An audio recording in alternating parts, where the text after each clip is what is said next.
Kuasa-Mu sanggup menyembuhkan,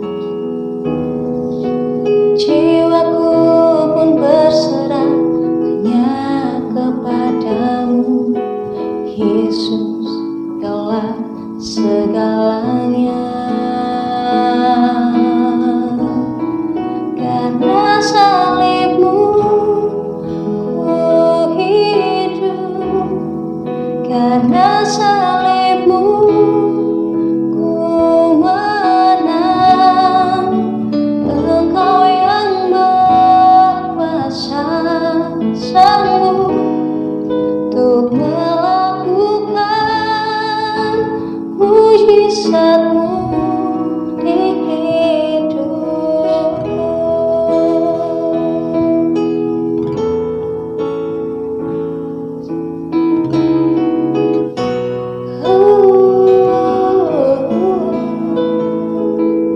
Banyakkan Tuhan di hidupku, Kau berikan hidup yang baru.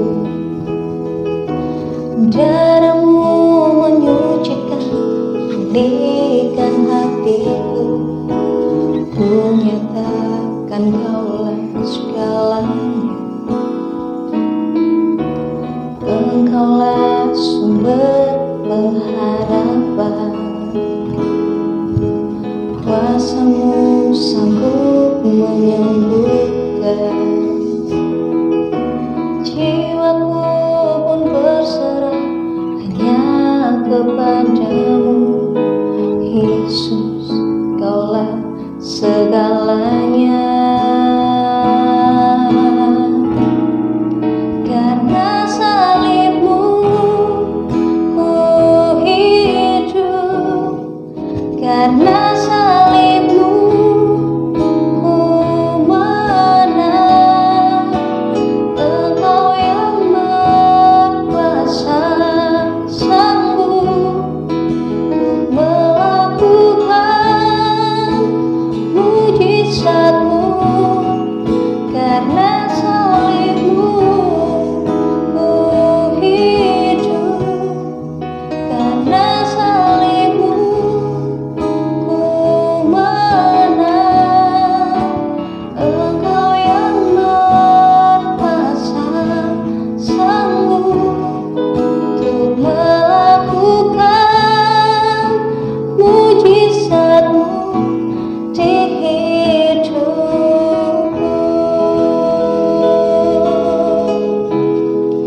Untuk melakukan mujizat-Mu, untuk melakukan mujizat-Mu di hidupku.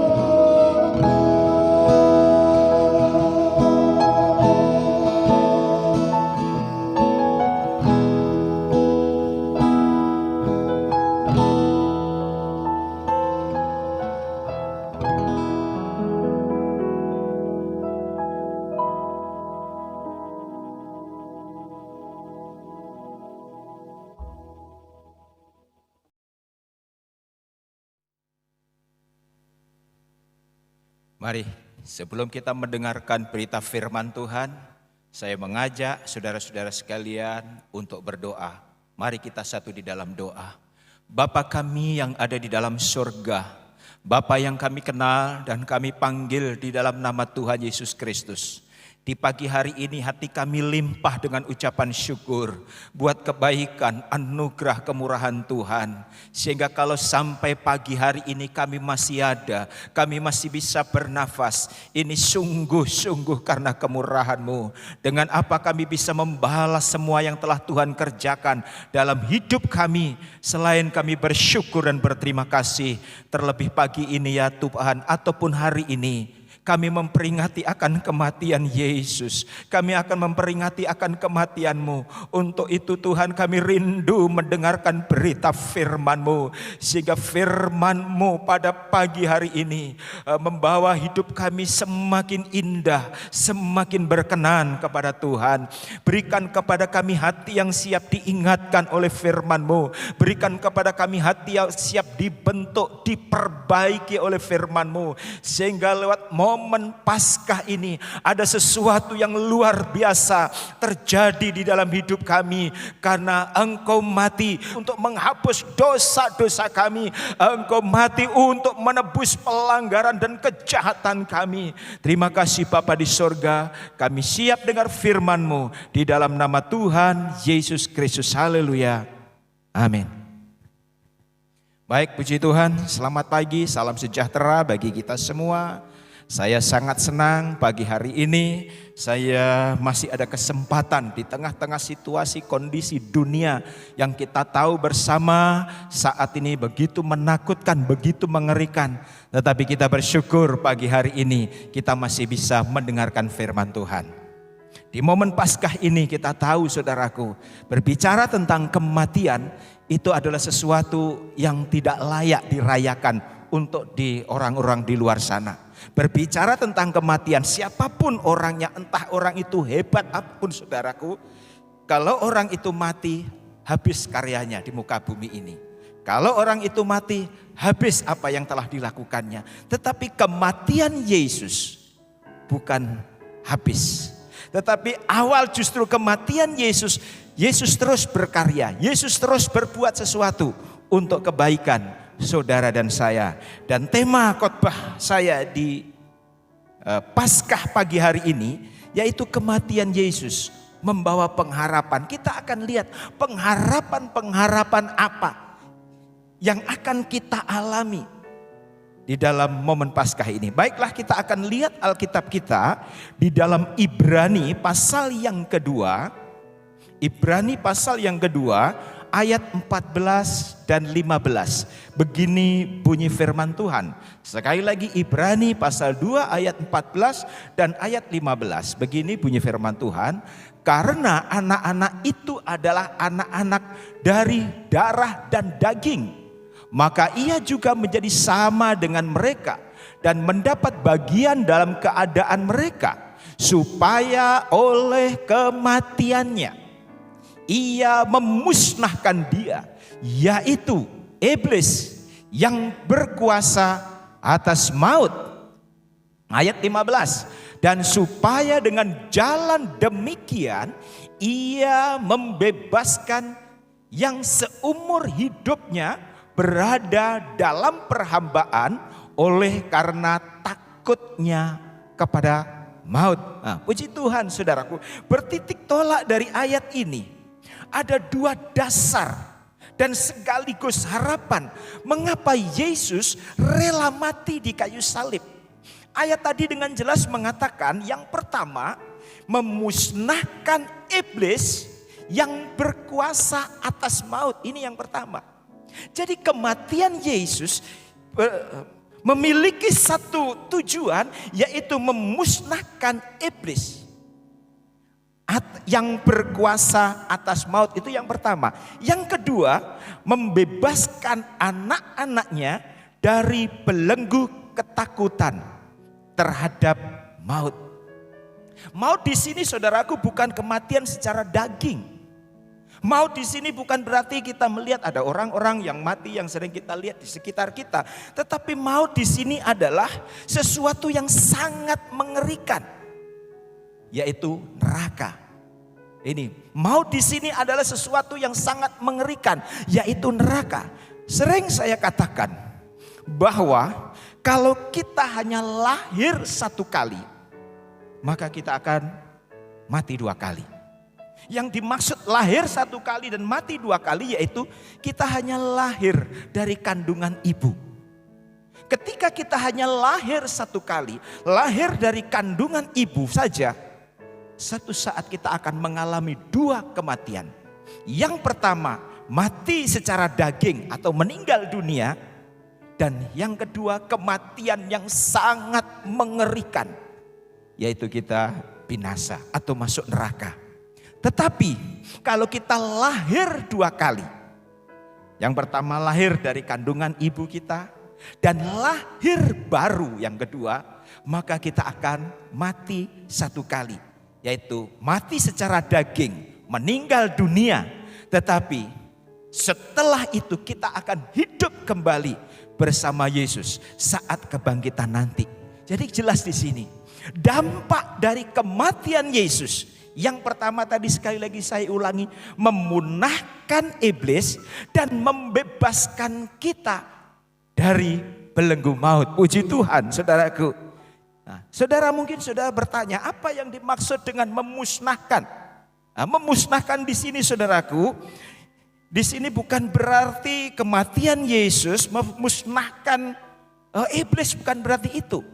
Sebab sejak kematian Yesus tidak membuat iblis musnah. Sejak kematian Yesus tidak membuat iblis hilang. Dengan kata lain, sepertinya kematian Yesus tidak membuat iblis punah.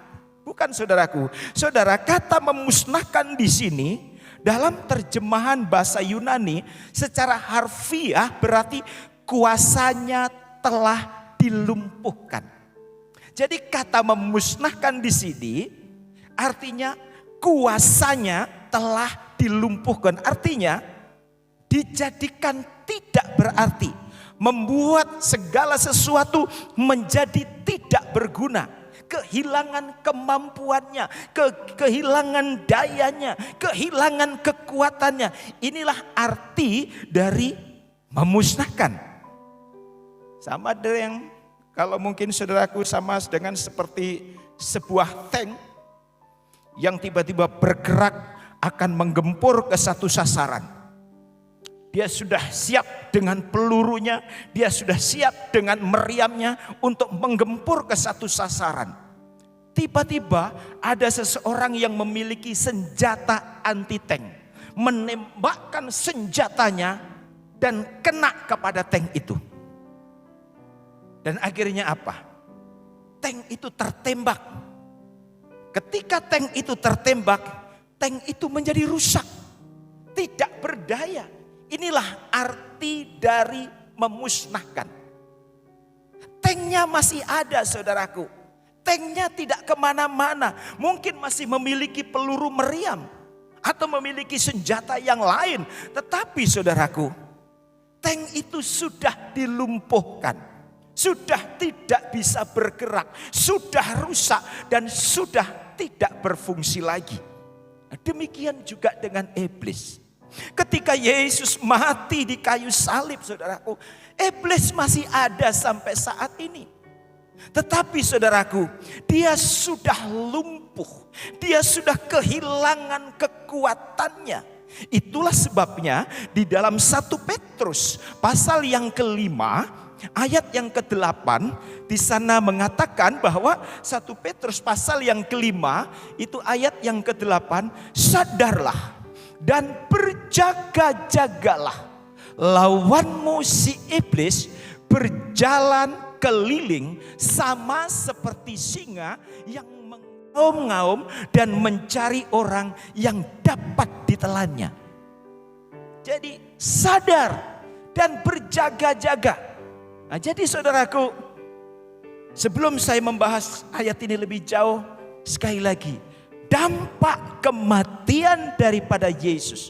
Yang pertama memunahkan iblis, membebaskan kita dari belenggu maut. Artinya saudaraku, yaitu kuasanya telah dilumpuhkan dan kehilangan kekuatan. Jadi saudaraku, bertitik tolak dari ayat tadi, jelas iblis itu seperti singa yang mengaum-ngaum.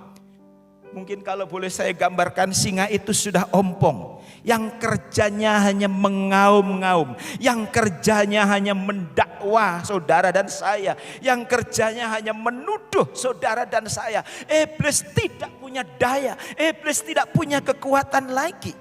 Itulah sebabnya firman Tuhan juga mengatakan roh yang ada pada kita lebih besar daripada roh yang ada di dalam dunia. Amin saudara. Roh yang ada pada kita lebih besar daripada roh yang ada di dalam dunia.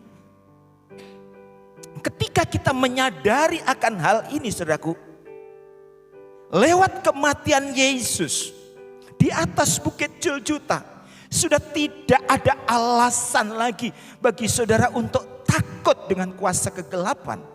Untuk takut dengan iblis, karena apa? Dia sudah tidak punya daya lagi. Sama dengan tadi saya katakan, sama dengan tank tadi. Ketika ditembak, tank itu hancur, tanknya ada. Mungkin senjatanya masih ada di situ. Tetapi tank ini tidak punya fungsi apa-apa. Tank ini tidak bisa bergerak apa-apa. Itulah sebabnya saudara, saya sebagai seorang hamba Tuhan sungguh sangat terusik bila melihat ada anak Tuhan yang setiap tahun menghadiri ibadah-ibadah Paskah, setiap tahun memperingati Paskah, tetapi masih hidup di dalam dosa. Sebagai hamba Tuhan saya sangat sedih. Setiap tahun menghadiri ibadah Paskah, setiap tahun menghadiri khotbah atau mendengar khotbah-khotbah Paskah, tetapi hidupnya masih terus dipermainkan oleh iblis. Jadi kalau melihat fakta yang ada, tampaknya yang dilumpuhkan itu bukan iblis, tetapi yang dilumpuhkan adalah anak Tuhan itu. Dan hal ini sungguh sangat ironis. Sekali lagi, hal ini sungguh sangat ironis. Seharusnya kematian Yesus di atas bukit Golgota itu membawa dampak yang nyata di dalam kehidupan kita sehari-hari. Jadi jangan sampai kita setiap tahun menghadiri ibadah-ibadah Paskah, tetapi pada hakikatnya tidak ada dampak di dalam kehidupan kita. Kehidupan kita sama dengan belum pernah mengikuti ibadah Paskah. Kehidupan kita masih sama dengan pada waktu kita belum pernah ikut mendengar khotbah-khotbah Paskah tentang kematian Yesus. Nah, saudaraku, mari kita renungkan di dalam kehidupan kita. Kehidupan Kristen macam apa yang sedang kita jalani sekarang? Mari kita renungkan diri kita baik-baik. Kehidupan Kristen macam apa yang sementara saudara dan saya jalani sekarang? Apakah kita sudah menjadi berkat atau belum? Apakah kematian Yesus sudah membawa dampak positif di dalam kehidupan kita atau belum? Atau sekali lagi masih sama seperti dulu? Saudaraku, kalau saudara merasa saudara sudah berkali-kali mendengar khotbah Paskah, tetapi kehidupan saudara masih terasa belum ada perubahan. Di momen Paskah ini, mari kita bertobat. Di momen Paskah ini, mari kita sadar. Karena apa saudaraku? Ketika kita terus mengikuti ibadah Paskah, mengikuti perayaan Paskah, tetapi kalau kehidupan kita belum bertobat, kalau kehidupan kita belum berdampak positif bagi orang-orang di sekitar kita, saudara tahu, itu sama dengan menyalibkan Yesus untuk kedua kalinya. Itu sama dengan menyalibkan Yesus untuk kedua kalinya. Itu sama dengan kita menghina Yesus di depan umum. Nah, ini perlu saudara ketahui. Coba kita lihat ayatnya. Di dalam Ibrani pasal yang ke-6 ayat yang ke-4. Di dalam Ibrani pasal 6 ayat yang ke-4. Sebab mereka yang pernah diterangi hatinya, yang pernah mengecap karunia surgawi, dan yang pernah mendapat bagian dalam Roh Kudus. Ayat yang kelima, dan yang mengecap firman yang baik dari Allah, dan karunia-karunia dunia yang akan datang. Namun yang murtad lagi, perhatikan, namun yang murtad lagi tidak mungkin dibaharui sekali lagi. Sedemikian hingga mereka bertobat, sebab mereka menyalibkan lagi anak Allah bagi diri mereka dan menghinanya di depan umum. Kita lihat. Ketika kita sudah setiap tahun merayakan ibadah Paskah, memperingati akan kematian Yesus seperti hari ini, seperti pagi ini, tetapi kehidupan kita tidak menjadi berkat, bahkan mungkin menjadi batu sandungan. Maka Alkitab dengan jelas dikatakan tadi, kita sama dengan menyalibkan Yesus untuk kedua kalinya dan menghina Yesus di depan umum. Ini sungguh sangat mengerikan, saudaraku. Nah, untuk itu saya mengajak bagi saudara-saudara jemaat yang saat ini ada di rumah saudara masing-masing.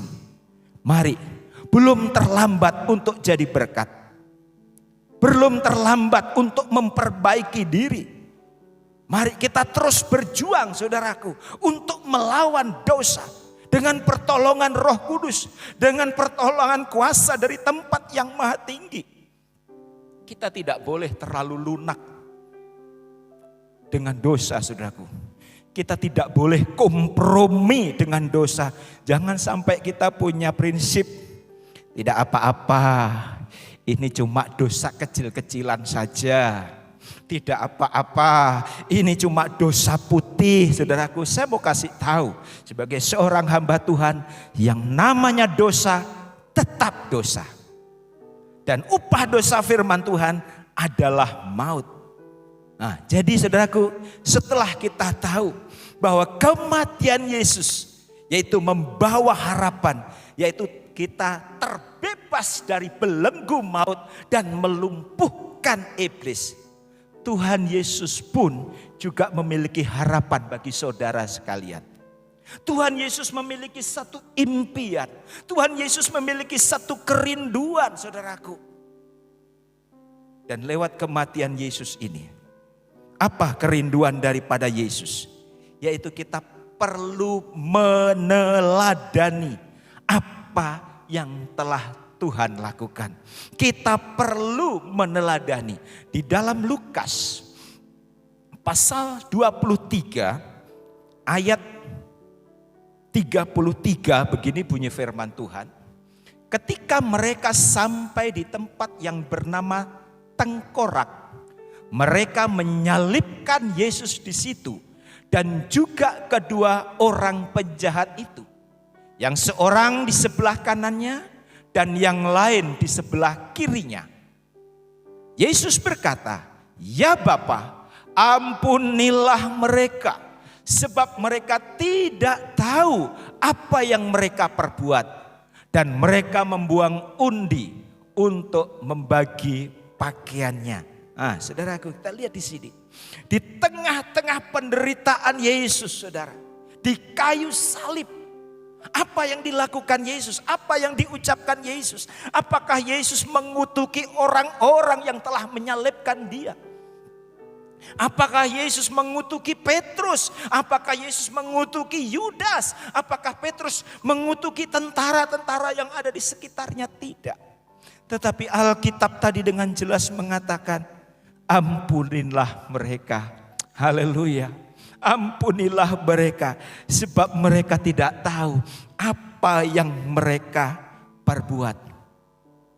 Di tengah-tengah penderitaan yang Yesus alami, saudaraku, Yesus masih mau mengampuni orang yang telah menyalibkan dia.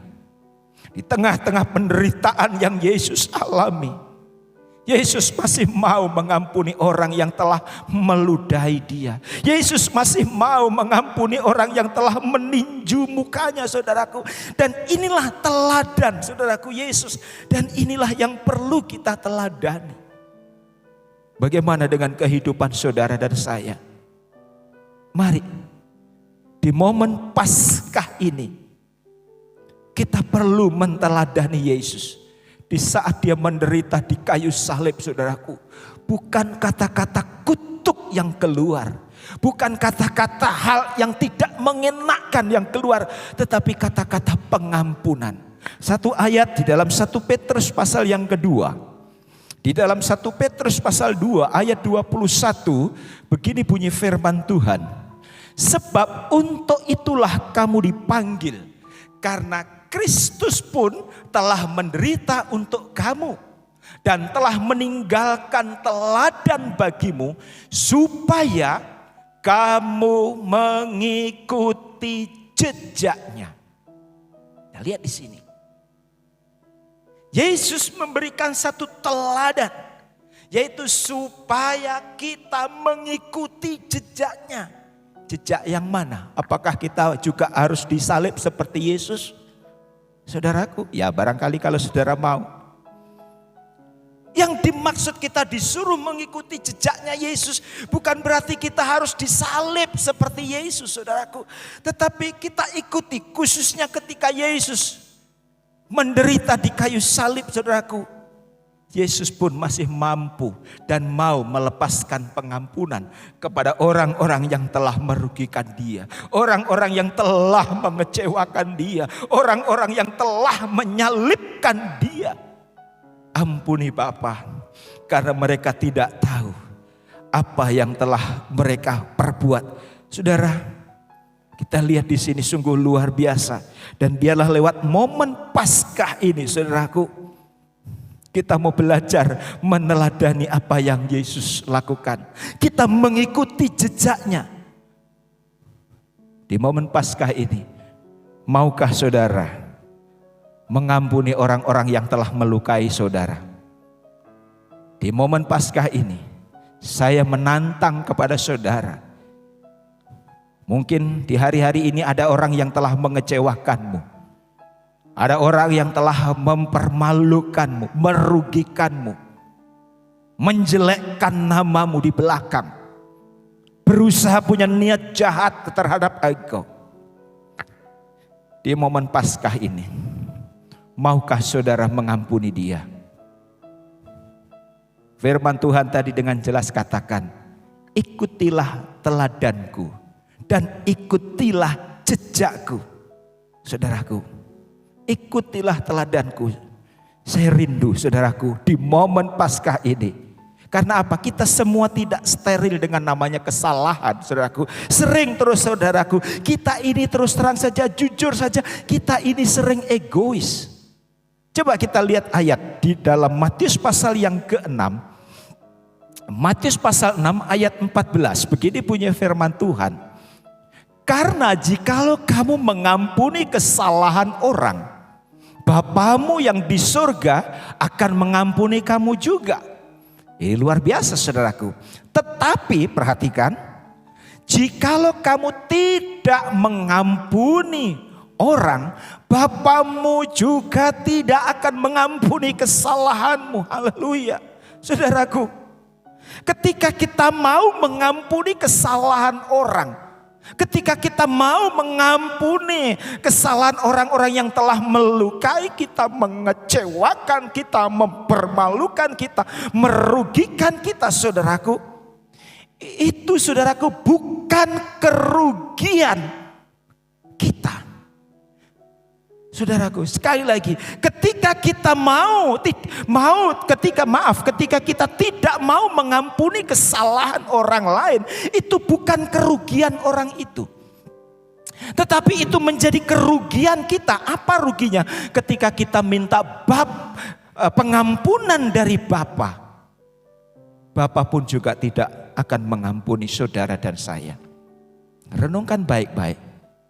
Saya tegaskan sekali lagi, ketika kita tidak mau mengampuni orang lain, walaupun orang itu telah melukai kita, mengecewakan kita, itu bukan kerugian orang itu, tetapi itu menjadi kerugian kita sendiri. Kerugiannya apa? Ketika kita minta ampun, Bapa juga tidak mengampuni kita. Tetapi sebaliknya, ketika kita mau mengampuni orang lain, mau melepaskan pengampunan kepada orang-orang yang telah mengecewakan kita, itu bukan keuntungan orang itu, tetapi itu menjadi keuntungan kita. Apa keuntungan kita? Yaitu ketika kita minta ampun kepada Bapa, kita pun juga diampuni. Nah ini, saudaraku, jadi biarlah lewat momen Paskah ini kita tidak boleh egois lagi. Biarlah kita mau melepaskan pengampunan, agar ketika kita minta ampun, Tuhan juga ampuni kita. Sering saudaraku, kita terbalik.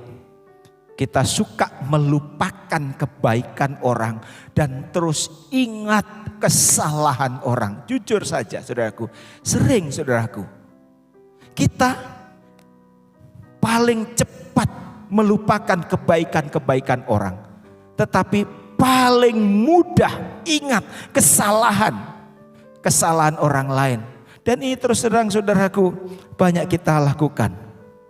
Tetapi saya rindu di momen Paskah ini, kematian Yesus membawa dampak di dalam kehidupan kita. Ada satu yang perlu kita teladani, yaitu mari kita menteladani pribadi Yesus, mengikuti jejak Yesus. Yaitu apa? Walaupun Yesus disalib, walaupun Yesus menderita saudaraku, tetapi Yesus masih mengampuni orang-orang yang telah membuat dia menderita. Ada satu kisah saudaraku, ada seorang raja yang memiliki 10 anjing yang sangat buas. Dan jika pegawai itu melakukan kesalahan, tidak segan-segan saudaraku, raja memasukkan pegawai itu ke kandang anjing untuk dicapik-capik oleh anjing. Tidak segan saudaraku. Pokoknya orang-orang yang berbuat salah saudaraku, sama raja dimasukkan ke kandang anjing yang ganas itu untuk dicapik-capik. Satu saat menterinya membuat satu kesalahan, dan itu membuat raja sangat murka. Maka diperintahkanlah untuk memasukkan menteri ini ke kandang anjing itu. Tetapi sang menteri bilang sama raja, "Ya raja, saya sudah 10 tahun mengabdi kepada raja. Tetapi karena apa? Saya punya kesalahan yang tidak terlalu fatal saja. Raja begitu tega memasukkan saya ke kandang anjing yang sangat buas." Tetapi raja tetap saudaraku dengan keputusannya. Karena raja tetap dengan keputusannya akan memasukkan menteri yang telah berbuat salah ini ke kandang anjing. Akhirnya menteri memohon kepada raja, "Baik raja, saya terima kalau memang ini harus menjadi resiko saya. Tetapi izinkanlah ditunda selama 10 hari. Kalau raja izinkan, saya minta penundaan hukuman selama 10 hari. Dan akhirnya raja mengizinkan saudaraku. Nah, selama 10 hari ini, apa yang dilakukan oleh menteri ini? Dia pergi ke kandang anjing-anjing itu. Dia memohon izin kepada penjaganya. Dan penjaganya mengizinkan. Karena penjaga tahu dia seorang menteri. Dan selama 10 hari itu saudaraku, apa yang dilakukan oleh menteri itu saudaraku? Dia kasih makan ini anjing-anjing. Dia memelihara ini anjing-anjing. Dia mendekati ini anjing-anjing. Dia kasih makan ini anjing-anjing. Dia kasih mandi ini anjing-anjing. Sehingga anjing-anjing yang ada di kandang itu menjadi jinak sama menteri ini. Dan setelah 10 hari tiba waktunya eksekusi dijalankan. Disaksikan langsung oleh raja. Dan menteri ini dimasukkan ke dalam kandang anjing. Tetapi raja heran. Raja heran. Duh, ini anjing-anjing yang ganas. Anjing-anjing yang biasa kalau ada orang masuk terus mencapik-capik. Kok ini anjing ini kok menjadi teman daripada menteri. Kok anjing-anjing ini tidak mencakar menteri. Dia heran apa yang terjadi. Akhirnya menteri ngomong sama raja, "Ya raja, selama 10 hari ini saya mengabdi kepada anjing-anjing ini. Saya mendekati anjing-anjing ini. Saya memelihara anjing-anjing ini. Saya kasih mandi ini anjing-anjing. Saya kasih makan ini anjing-anjing. Dan rupanya anjing-anjing ini tidak melupakan jasa saya. Mereka ingat kebaikan-kebaikan yang telah saya lakukan selama 10 hari ini. Saudaraku, ketika raja mendengar pernyataan menteri ini, akhirnya raja mengeluarkan air mata, saudaraku. Dia membebaskan menteri ini. Saudaraku, saudaraku, hikmat apa yang dapat kita ambil dari cerita ini? Jangan mudah mengingkari dan melupakan kebaikan-kebaikan orang. Sering sekali lagi, saudaraku, banyak sudah dan sering kali kita sudah mengalami kebaikan-kebaikan dari orang-orang di sekitar kita. Tetapi ketika orang itu melakukan satu kesalahan, langsung kita vonis orang itu tidak baik. Padahal mungkin hanya sekali dua kali berbuat salah dan sering melakukan kebaikan untuk kita. Tetapi kita, saudaraku, gara-gara satu kali dua kali salah, kita sudah memvonis dia, orang itu tidak baik. Hubungan yang sudah terjalin sekian lama, hubungan yang sudah terjalin sekian tahun, saudaraku, kerjasama yang sudah terjalin sekian tahun, sering, saudaraku, gara-gara kesalahan yang tidak terlalu fatal, kita langsung memvonis dan kita tidak mau berteman dengan orang itu. Saudaraku, jangan. Saya rindu di momen Paskah ini, sekali lagi, kita menteladani daripada Yesus. Kita ikuti jejak Yesus. Yaitu apa? Ketika orang berbuat salah, Yesus masih mau mengampuni. Ketika orang berbuat salah, Yesus masih mau, Bapa, ampuni mereka. Karena mereka tidak tahu apa yang mereka perbuat. Saudaraku, ada begitu banyak yang Yesus kerjakan dalam hidup saudara. Ketika saudara sakit, Tuhan Yesus sembuhkan. Ketika saudara sedih, Tuhan hibur. Ketika saudara kekurangan, Tuhan kasih berkat. Perhatian Yesus begitu luar biasa. Bahkan Dia rela mati untuk menebus saudara dan saya. Begitu banyak kebaikan-kebaikan yang Yesus kerjakan dalam hidup kita. Dosa-dosa kita diampuni, saudaraku. Pelanggaran-pelanggaran kita dilupakan dan kita memiliki harapan yang baru, yaitu hidup yang kekal. Jadi sungguh keterlaluan kalau sampai doa kita belum dijawab, kita melupakan kebaikan Yesus. Sungguh keterlaluan kalau sampai doa kita belum dijawab, lalu kita akhirnya meninggalkan Yesus, tidak beribadah lagi. Mari, biarlah lewat momen Paskah ini, lewat kematian Yesus ini, menjadi titik balik untuk kembali kepada Tuhan. Saya tidak tahu sudah berapa lama saudara tidak beribadah. Saya tidak tahu sudah berapa lama saudara tidak membaca Alkitab. Saya tidak tahu sudah berapa lama saudara tidak memuji Tuhan, bersekutu dengan saudara-saudara seiman. Mari lewat momen Paskah hari ini, lewat kematian Yesus hari ini menjadi titik balik untuk kita kembali kepada Tuhan. Jangan lupakan kebaikan-kebaikan Tuhan, saudaraku. Mari, ketika saudara mulai jauh dari Tuhan, saudara ingat salib Yesus. Yesus mati untuk aku. Yesus menderita untuk aku. Ketika saudara terus ingat akan kematian Yesus. Ketika saudara ingat akan kematian Yesus, maka saudara akan terus berusaha untuk hidup berkenan kepada Tuhan. Ketika saudara terus ingat akan kematian Yesus, maka saudara akan berusaha hidup menyenangkan hati Tuhan. Sehingga keberadaan kita itu membawa dampak bagi orang-orang di sekitar kita. Dampak tentunya dampak yang positif. Keberadaan kita itu membawa berkat bagi orang-orang di sekitar kita. Sekali lagi, lewat momen Paskah ini, lewat kematian Yesus ini, hibur dia dengan berusaha hidup berkenan kepada Tuhan. Ayo, saya sebagai hamba Tuhan, saya mengajak saudara-saudara sekalian, walaupun saat ini saudara dalam tekanan, dalam cengkeraman virus corona, biarlah milikilah pengharapan. Yesus tidak membiarkan saudara. Yesus tetap memperhatikan saudara. Yesus siap menolong dan menjaga saudara.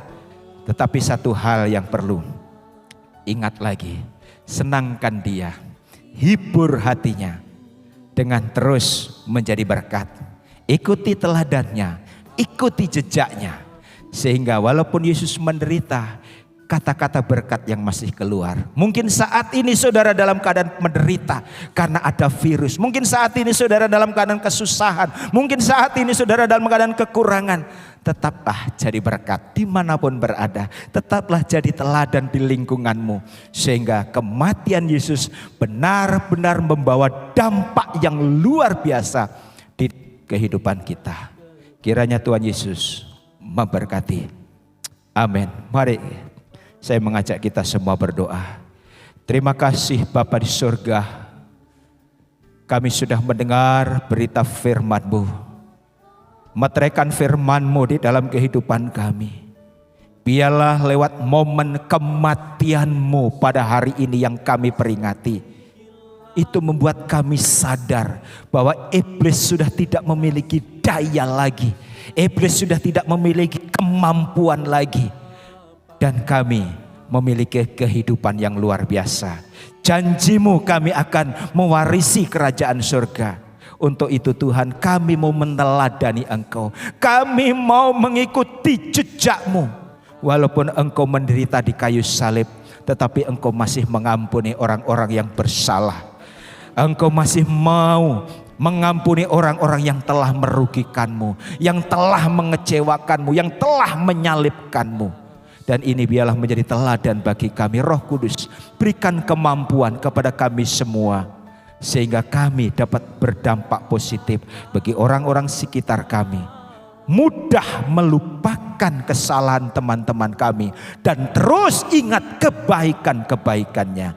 Tuhan Yesus memberkati. Di dalam nama Tuhan Yesus kami bersyukur dan sudah berdoa. Haleluya. Amin. Tuhan Yesus memberkati saudara. Duka Dia puaskan, oh hasratku, ku takkan lupa, ku takkan lupa kasih.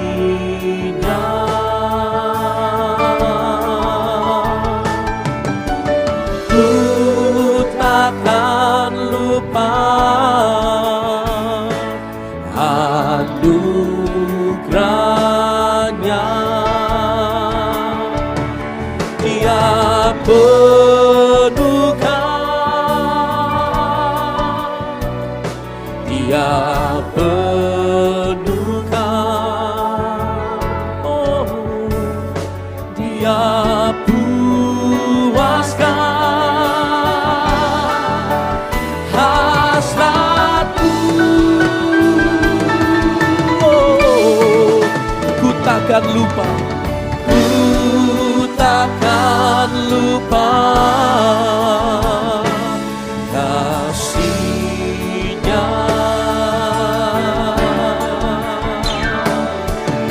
dan ku takkan lupa